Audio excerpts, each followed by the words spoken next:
Hi everybody, welcome back to another video. I have had so many questions on my channel, on Instagram and everything, so I wanted to take this time and do a Q&A video for all of you guys. If you guys are brand new, welcome, hello, hit the subscribe button down below.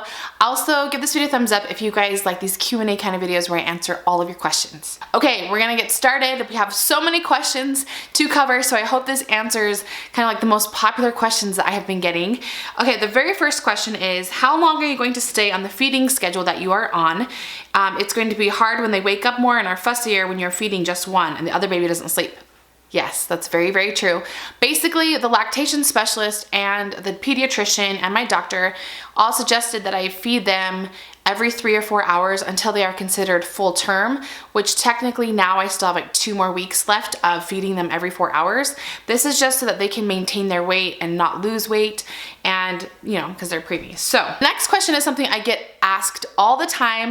If you guys don't follow me on Instagram, make sure to follow me on Instagram because I love to get on Insta stories live. It's like one of my favorite things to do. But one of the most popular questions is, where did we come up with the girls' names?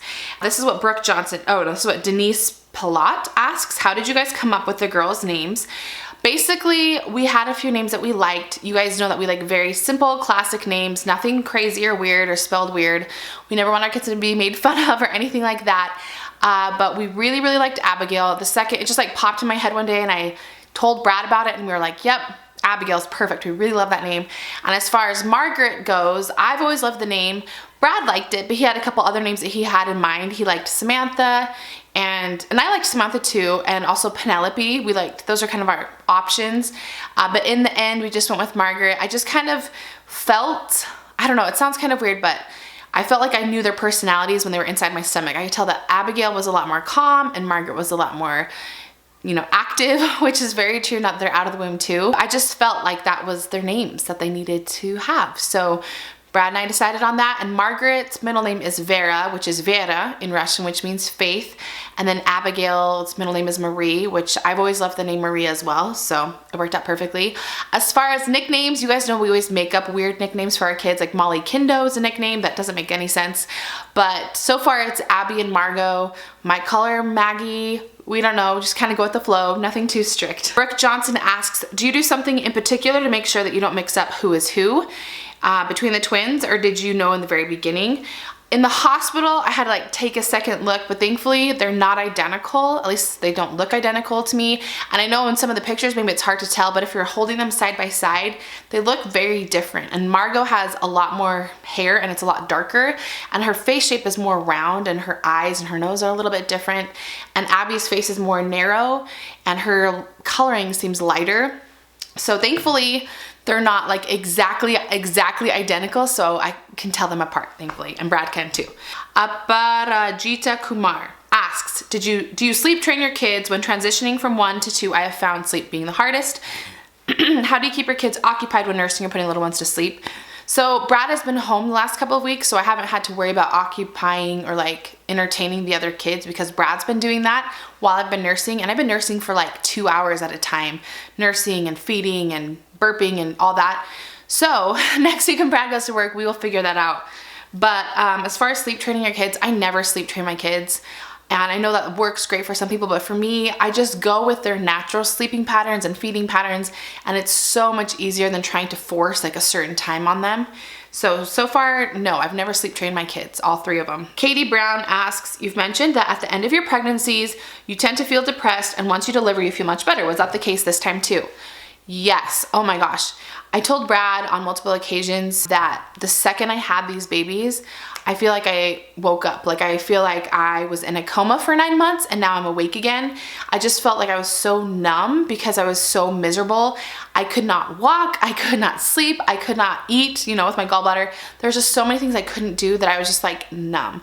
And the second Margaret came out, she was the first baby that came out, I instantly felt better. Like I felt like I could breathe again, and that was just having one baby out of me. So once I had both of them out, it was just life-changing. Ashley Costello, hello to New Zealand. She says, your house always seems to be so clean and tidy. How do you manage this with 3 older ones? Do you have a cleaner, or how much time do you spend per week doing housework? Okay, no, we don't have a cleaner. But Brad has been home the last couple of weeks, so obviously he's been doing a ton of the cleaning, and I try to do dishes or little things here and there while I can. As far as my house always being clean and tidy, it's not the case. It's definitely not messy, but we always try to keep like the main living areas clean, like the island that the kids eat on all the time and our family room that we sit in. Those kind of areas I just pick up as I go. Obviously it's going to be so different now that I have the twins and my time is limited. So once again, once I go into my real life, because Brad's obviously not going to be here doing everything, then I'll let you know how I'm keeping up with all of that. Trina Michelle says, there's a lot of mom shame out there for mothers who decide not to nurse. Are you opposed to providing your babies with formula if nursing becomes overwhelming? Hashtag no judgment here. Whatever works best for mom and babies. Definitely not against it. I actually supplemented with formula in the hospital, and I actually got some heat for that too. Like, why aren't you giving them breast milk? Because I was not making breast milk. So when the twins are born, they're so early, my milk didn't come in for a few days, and so they would have been starving.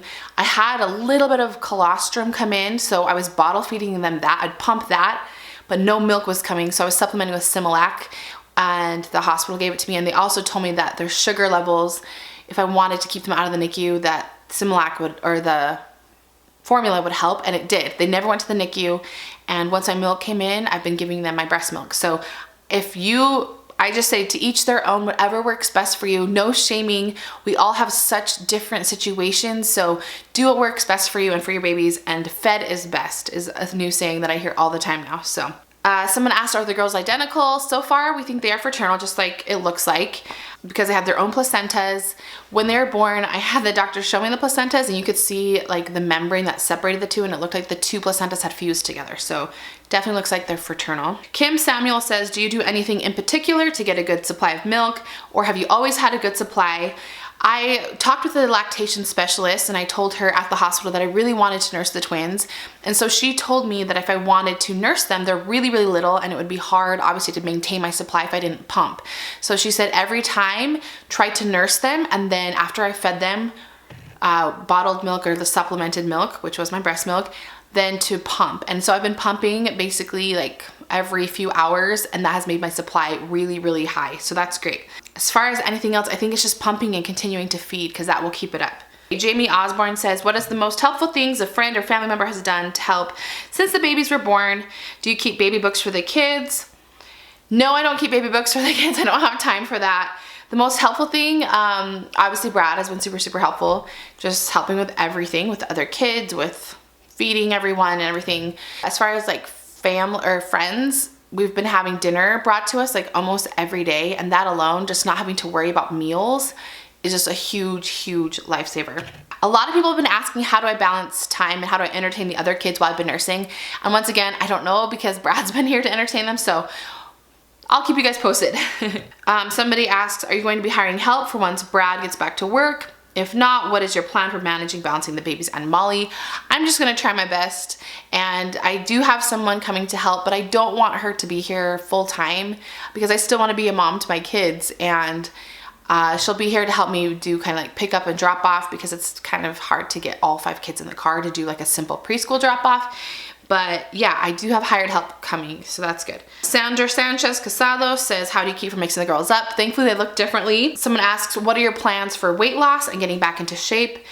Once I get like on a more defined feeding schedule, I will have a better idea. But I basically just want to start simple and just start walking. And Brad has been super, super healthy. So hopefully with that, we can eat healthier, which always helps, obviously. But I want to start running again. I have my Nordic Track treadmill downstairs in the basement that I'm so excited to use again. And then we have a beautiful park outside where I want to exercise and work out. So I also want to do the bikini body guide. I've done it like 3 times, like the first few weeks, but I want to like do the whole thing. I'll keep you guys posted. I'll probably do like a series here too. Kimberly McNamara asks, what pump are you using? I love the Medela Pump. It's the advanced style pump. It's so fast. I can pump in 3 or 4 minutes. It's amazing. Gabrielle Lawrence asks, how has it been adjusting from 3 to 5 kids? How do you manage your time between all of them? It's kind of chaotic, but I feel like with each day we get a little bit better. And yeah, I feel like it'll be easier obviously once we're on a more defined schedule. But so far so good. Where do the babies sleep at night? They sleep in my room. What's your go-to mommy pleasure that keeps you sane? I would say YouTube. I watch YouTube in the middle of the night when I'm feeding and when I'm nursing and when I'm trying to stay awake while I'm doing that. And then just like right now, I have some free time and I'm doing YouTube. YouTube is just like my outlet, and it's been so great. And so many of my YouTube friends have been so sweet and have brought me presents, and YouTube has just been so fabulous for our family. Someone asks, this is a funny question, if you were to have an oopsie baby in the next few years, what would you do and how would you react? I would freak out. 6 kids would scare me really badly. How often and when do you usually pump milk for the twins? Do you find a certain time more optimal for milk quantity? No, I just kind of go with how I feel. Like if I feel like they're about to burst, then I pump. But I usually try to do it every 4 or 5 hours, and usually after every feeding. Okay, there's a lot of questions coming in. How do you maintain such a positive attitude even when sleep deprived and stressed and tired? I think I'm gonna end on this one because that seems like the last question. I think the biggest thing is it's all about, how do I explain this? Positivity is just like a state of mind, and I could just be so depressed and crying all the time, but I feel like it's so relative. Like I was struggling hard, as you guys saw during this pregnancy. It was the hardest thing I've ever done physically and mentally in my entire 33 years of life. And so the second that it was over, I just had all these endorphins and I was so excited to not be so miserable anymore. And the littlest things that I would take for granted before that pregnancy, I will never take for granted again. I can lay on my stomach, I can bend over when I drop something, I can briskly walk, I can go up the stairs without dying, I can move around, and that was something that was so difficult. I couldn't even check my blind spot when I was driving because it was so uncomfortable to turn my body. So just realizing that, and obviously seeing these 2 incredible babies, like I just look at them all the time. Even in the middle of the night when I'm so tired, I just stare at them. I'm just like, oh my gosh, I'm so glad that they're here and they're not inside anymore, because that was so hard, but it was so worth it. And then obviously when I see all my kids together and there's like all 5 of them, and then Brad, like it's all just worth it. And that's what life is all about. I feel like the hardest things in life always bring us the biggest blessings, and that's definitely what happened in this case. So that's how I kind of try my best to maintain a positive attitude, because of course it's hard and it's not easy, but I'm so much happier than I was when I was pregnant. So those are all of the questions. I hope I answered most of them. Those are like kind of like the most popular questions that I get asked on a daily basis on all of my social media. So once again, follow me on Instagram, follow me on Facebook, because I'm on both of those platforms every single day, unlike YouTube because I don't do video every day on here. But if you guys ever have questions or anything for me, definitely let me know on those things. And yeah, thank you so much for watching, and we'll see you guys in my next video. Bye-bye.